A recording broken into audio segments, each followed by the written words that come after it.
So Navneet, I'll tell you what, we have this weekly Q&A show which Sure. is called Let's Get Techie, and where a lot of people ask us a lot of questions, and when we read some of them, we're like, we don't know what's the answer to that. So I thought, let me just Sure. ask someone who might. So be ready for this one. The first question is from Arceus God, who asks, will OnePlus Cyberpunk Edition come to India?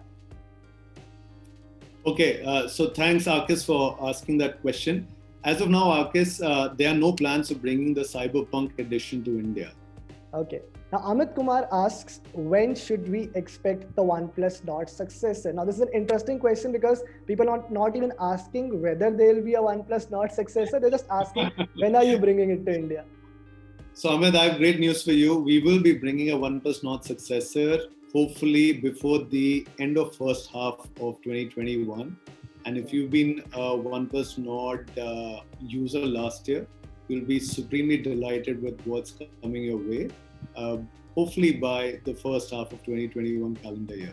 Thank I think you, Ahmed. Navneet has answered a very hot question for all our viewers. Now, the last question is from Tejas Komapan.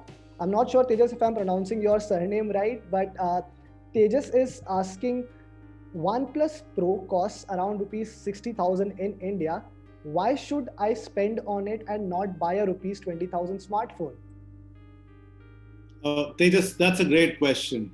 I think I would say, uh, Tejas, when we look at consumers who really want the best product with the best specs and the best design, right? And they want to get the best of everything in one product. The Pro series is really right for them. And these consumers, they just possibly like you, me, and Manas, are consumers who are constantly on the phone, who are multitasking, who are reading, who are doing their virtual calls, who are working, who have 6 applications open. And obviously, they want a phenomenal fluidity of the screen. They want the latest Snapdragon flagship chipset out there. And that's where the Pro device suits our need and suits their need very well. Having said that, Tejas, your point is very valid. Which are the users which will get more attracted to a mid-premium phone, for example, a Nord? These are consumer stages who possibly want to experience the OnePlus brand for the first time. These are consumer stages who possibly have taken a 5 or 10,000 rupees smartphone to start their smartphone journey with, and they are now looking up to a brand which makes that service brand quality promise. And for them, a mid-premium phone in the 20 to 30,000 price bracket, which is where Nord is a phenomenal value for money product and a phenomenal way for them to experience this. So Tejas, to your question, no right or wrong answer.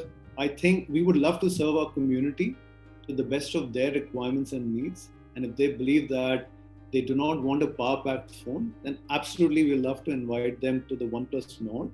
And if they do want a phone which is second to none and which embodies our never settle, I would say, best in class design and flagship killer, as we've been called, they should definitely go for the OnePlus Pro series. But thanks for that great question, Tejas. That's a wonderful answer as well, Navneet. Thank you so much for your time. Thank you so much for being such a sport and patiently answering all our as well as our viewers' question.